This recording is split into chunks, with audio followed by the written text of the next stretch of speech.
खोल दे पंख मेरे कहता है परिंदा, खोल दे पंख मेरे कहता है परिंदा, अभी और उड़ान बाकी है, जमी नहीं है मंजिल मेरी, अभी तो पूरा आसमान बाकी है। नमस्कार दोस्तों, मैं भुवनेश्वर सरल स्वागत करता हूं आप सभी का नॉलेज जियोग्राफी यूट्यूब चैनल पर। दोस्तों, आज हमारे चर्चा का विषय है ब्रह्मांड का विस्तार। जी हाँ दोस्तों, आपने बिल्कुल सही सुना, ब्रह्मांड का विस्तार। हमारे चारों ओर विस्तृत विशाल अंतरिक्ष ब्रह्मांड कहलाती है तथा इसके अंतर्गत सभी पिंडों जैसे सुदूर तारों, ग्रहों, उपग्रहों के साथ हमारी पृथ्वी और इस पर मौजूद सभी पदार्थों को भी ब्रह्मांड के अंतर्गत सम्मिलित किया जाता है।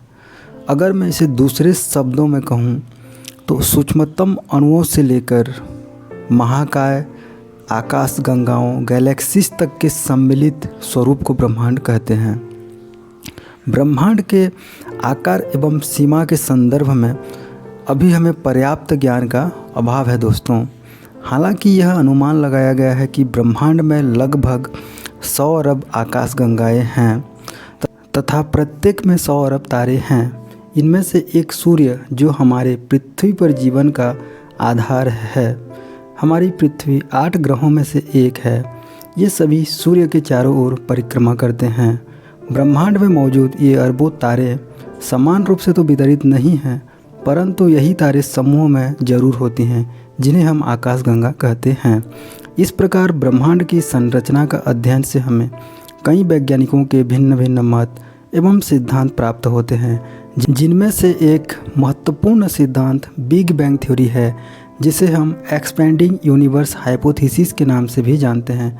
दोस्तों, यहाँ पे मैंने 3 शब्द यूज़ किया है, बिग बैंग और थ्योरी। बिग का अर्थ होता है बड़ा, बैंग का अर्थ होता है विस्फोट होना या फिर महाविस्फोट, और थ्योरी का अर्थ तो आप सभी को पता ही होगा, सिद्धांत। तो यही सिद्धांत हमें बतलाती है कि विस्तारित ब्रह्मांड निरंतर फैल रही है और ब्रह्मांड में मौजूद आकाशगंगाओं के मध्य दूरी बढ़ती जा रही है। दोस्तों, आपको बता दूं, इस सिद्धांत को रोमन के एक कैथोलिक जॉर्ज लेमेंथेयर ने सन 1927 में दिया था। वे खगोल विज्ञान एवं भौतिकी विज्ञान के प्रोफेसर भी रहे।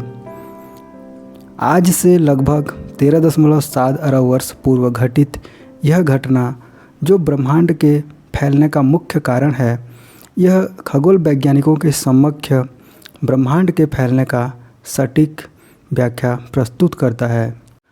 वैसे तो दोस्तों, बिग बैंग थ्योरी एक बृहद संकल्पना है, फिर भी मैं इसे शॉर्ट में बताना चाहूँगा कि बिग बैंग थ्योरी में एक महान विस्फोट हुआ था और यही विस्फोट के परिणाम स्वरूप ही आज प्रत्येक ग्रह, नक्षत्र, तारे, उपग्रह, ये सभी एक दूसरे से जो है निरंतर दूर फैल रही हैं और इनके मध्य की दूरी जो है बढ़ती जा रही है, जिसे हम टेलीस्कोप के माध्यम से दोस्तों बड़ी ही आसानी के साथ देख सकते हैं।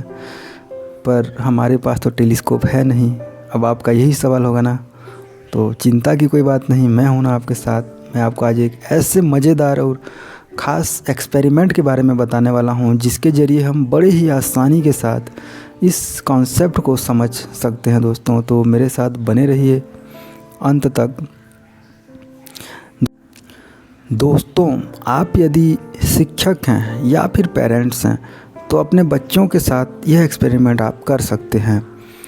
मैं तो चाहूँगा कि आप करें ही। यह प्रयोग काफ़ी मज़ेदार और इंटरेस्टिंग है दोस्तों। इसके लिए हमें कुछ उपकरणों की आवश्यकता होती है। तो सबसे पहले हमारे पास एक वाइट कलर की बेलून होनी चाहिए, दूसरा हमारे पास एक छोटी स्केल होनी चाहिए, और तीसरा हमें धागे भी रख लेनी है गुब्बारे को बांधने के लिए, और चौथे नंबर पे दोस्तों हमें एक काले पेन की आवश्यकता होगी, डॉट पेन, काले डॉट पेन हमें रख लेनी है। और ये चारों उपकरण होने के बाद हम बड़े ही आसानी के साथ कम समय में इस प्रयोग को कर सकते हैं। तो देखते हैं, मैं आपको 3 चरणों में ये पूरा कराऊंगा। सबसे पहला हमें गुब्बारे के ऊपर जो हमने काली पेन रखी है, गुब्बारे के ऊपर हमें छोटी छोटी बिंदुएं कर देनी है और बिंदुओं को अच्छे से काले कर देनी है। हमें गुब्बारे के ऊपर लगभग 8 से 10 गोले करनी है दोस्तों। ध्यान रहे इनके मध्य की दूरी हमें बराबर रखनी है। कोशिश करें दूरी बराबर रहे, नहीं भी रहे तो कोई बात नहीं।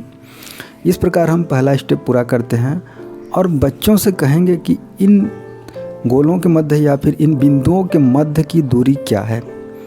तो दोस्तों जैसे बच्चे इन्हें स्केल में नापेंगे तो उन्हें मिलेगा कि ये सेंटीमीटर से भी काफ़ी कम उन्हें दूरी गुब्बारे के ऊपर देखने को मिलेगी।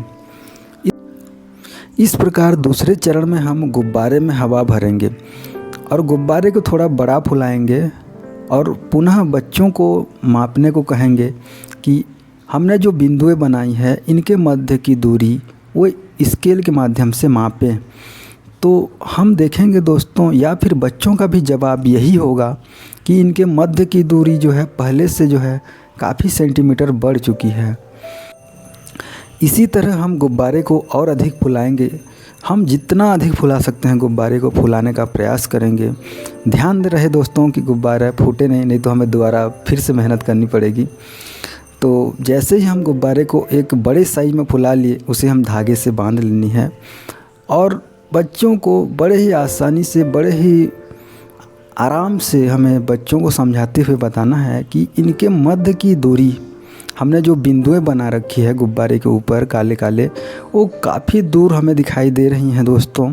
इनके मध्य की दूरी जो है अभी काफ़ी सेंटीमीटर बढ़ चुकी है और आप देख ही रहे होंगे कि गुब्बारे के मध्य की दूरी जो है 5 से 10 सेंटीमीटर की दूरी में है।